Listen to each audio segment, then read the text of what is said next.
നമസ്കാരം. നിങ്ങൾക്ക് എത്ര ചാർജറുകൾ സ്വന്തമായുണ്ട്? മൊബൈൽ ഫോണുകൾ, ലാപ്ടോപ്പുകൾ, സ്മാർട്ട് വാച്ചുകൾ, ഹെഡ്ഫോണുകൾ, ബൈക്കുകൾ തുടങ്ങി റീചാർജ് ചെയ്യാവുന്ന ഇലക്ട്രോണിക് ഉപകരണങ്ങളാൽ ചുറ്റപ്പെട്ട ലോകത്താണ് ഇന്ന് നമ്മൾ ജീവിക്കുന്നത്. ഇതിനെല്ലാമൊപ്പം ചാർജറും കാണും. അതുകൊണ്ട് തന്നെ ഫോൺ കവിഞ്ഞാൽ നമ്മുടെ ജീവിതത്തോട് ഏറ്റവും അടുത്ത് നിൽക്കുന്നത് ചാർജർ തന്നെയാകും. നിങ്ങളുടെ കിടക്കയ്ക്ക് സമീപം ഒരു ഫോൺ ചാർജർ പ്ലഗ് ഇൻ ചെയ്തിരിക്കാം. അത് ഭിത്തിയിൽ വെച്ച് ഓഫ് ചെയ്യാനോ ഉപയോഗത്തിലല്ലാത്തപ്പോൾ പ്ലഗ് ഊരാനോ മെനക്കേടാറില്ല.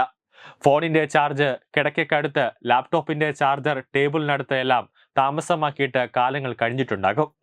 എന്നാൽ ഇത് അത്ര നല്ലതല്ല എന്ന് നിങ്ങൾക്കറിയാമോ? സ്വിച്ച് ഓഫ് ചെയ്താലും ചാർജർ പ്ലഗ് പോയിന്റിൽ തന്നെ വയ്ക്കുമ്പോൾ ചില പ്രശ്നങ്ങൾ ഉണ്ടാവും. സ്വാഭാവികമായും എല്ലാ ചാർജറുകളും ഒരുപോലെയല്ല. ആപ്ലിക്കേഷനും വൈദ്യുതി ആവശ്യകതയും അനുസരിച്ച് അവയുടെ ആന്തരിക ഘടന വളരെ ലളിതം മുതൽ സങ്കീർണമായത് വരെ വ്യത്യസ്തപ്പെടാം.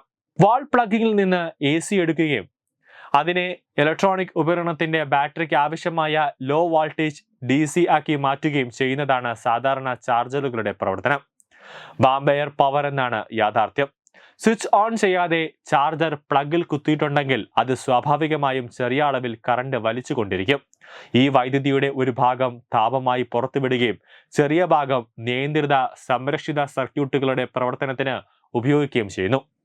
ഒരു മൊബൈൽ ചാർജറോ ലാപ്ടോപ്പ് ചാർജറോ മാത്രം ഇത്തരത്തിൽ പ്ലഗ് ചെയ്ത് വച്ചിരുന്നാൽ ഉണ്ടാകുന്ന വൈദ്യുതി നഷ്ടം വളരെ കുറഞ്ഞ അളവിലായിരിക്കും.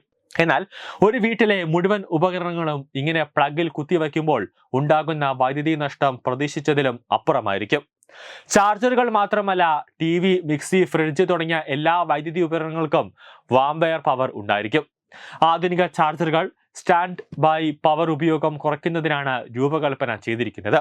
ഒരു ബാഹ്യ ഉപകരണം പവർ എടുക്കാൻ ശ്രമിക്കുന്നത് വരെ അവയെ സ്ലീപ്പ് മോഡിൽ നിലനിർത്തുന്ന സ്മാർട്ട് പവർ മാനേജ്മെന്റ് ഘടകങ്ങളുമായാണ് ഈ ചാർജറുകൾ എത്തിയിട്ടുള്ളത്. വൈദ്യുതി പ്രവഹിക്കുമ്പോൾ, പ്രത്യേകിച്ച് വൈദ്യുതി ഗ്രിഡ് വോൾട്ടേജ് അതിന്റെ റേറ്റ് ചെയ്ത മൂല്യത്തിന് മുകളിൽ താത്കാലികമായി ഉയരുമ്പോൾ ചാർജറുകൾ കാലക്രമേണ തേയ്മാനം സംഭവിക്കാം. വാംബെയർ പവറിലൂടെ ചാർജറിലെത്തുന്ന വൈദ്യുതി താപമായി പുറത്തെത്തുമ്പോൾ ചാർജർ ചൂടാകുന്നതാണ് ഒരു കാരണം. ചാർജർ സാധാരണയിലധികം ചൂടാകുകയോ കേടുപാടുകൾ സംഭവിക്കുകയോ ചെയ്താൽ ഉടൻ മാറ്റി വാങ്ങുന്നതാണ് നല്ലത്. അല്ലെങ്കിൽ ചിലപ്പോൾ ഫോൺ തന്നെ പൊട്ടിത്തെറിക്കാം. ന്യൂസ് ഡെസ്ക് തത്വമൈ ന്യൂസ്.